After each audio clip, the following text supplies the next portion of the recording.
ही बेकरीसारखी खुसखुशीत अशी सर्वांच्या आवडती नानकटाई तुम्ही घरच्या घरी कधी ट्राय केली आहे का? तेही ओव्हनचा वापर न करता.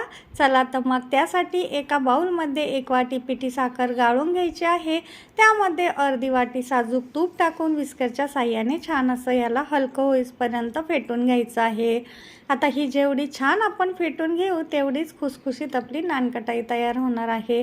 आता हे हलकं झालं की यामध्ये आपण 1 वाटी मैदासुद्धा गाळून टाकणार आहोत. अर्धी वाटी बेसन, 2 चमचे बारीक रवासुद्धा यामध्ये टाकून छान असा गाळून घ्यायचा आहे. यामध्ये 1 चमचा आपण बेकिंग पावडर, अर्धा चमचा वेलची पूड, चिमटीभर मीठ टाकून व्यवस्थित याला मिक्स करून घ्यायचं आहे. आता सर्व पिठाला तूप लागेल या पद्धतीने आपल्याला हे मिक्स करून घ्यायचं आहे. आपल्याला जर पीठ थोडंसं कोरडं वाटत असेल तर थोडंसं साजूक तूप टाकून घेतलं तरीसुद्धा चालू शकेल. आता ह्याचा व्यवस्थित असा आपल्याला डो तयार करून घ्यायचा आहे. आता फारही मळायचं नाही आहे. ह्याला 10 ते 15 मिनटासाठी झाकून ठेवूया. तोपर्यंत कढई आपल्याला प्रीहीट करायला ठेवायची आहे 10 ते 15 मिनटासाठी.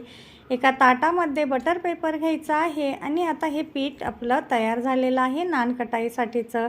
छान छोटे छोटे पेढ्याच्या आकाराचे असे बॉल घ्यायचे आहेत, गोळे घ्यायचे आहे पिठाचे आणि बोटाच्या साहाय्याने असं याला आकार देऊन घ्यायचा आहे. चाकूच्या साहाय्याने डिझाईन काढून घ्यायची आहे. यामध्ये पिस्त्याचे किंवा आपल्या आवडीचे कुठल्याही ड्रायफ्रूटचे काप लावून घ्यायचे आहे. एक एक करून सर्व पिठाचे याच पद्धतीने आपल्याला हे नानकटाई तयार करून घ्यायची आहे. नानकटाई करत असताना त्याला कुठेही चिरा जाणार नाही याची काळजी घ्यायची आहे. आता सर्व नानकटाई आपल्याला याच पद्धतीने बनवून आपल्या तयार झालेल्या आहे. कढईसुद्धा प्रीहीट झालेली आहे. यामध्ये हे ताट असं ठेवून द्यायचं आहे. झाकण ठेवून 25 मिनटासाठी मंद आचेवर याला ठेवून द्यायचं आहे. 25 मिनटानंतर आपण बघू शकतात खुसखुशीत अशी आपली नानकटाई बनवून तयार झालेली आहे. बेकरीपेक्षाही भारी आणि टेस्टी अशी.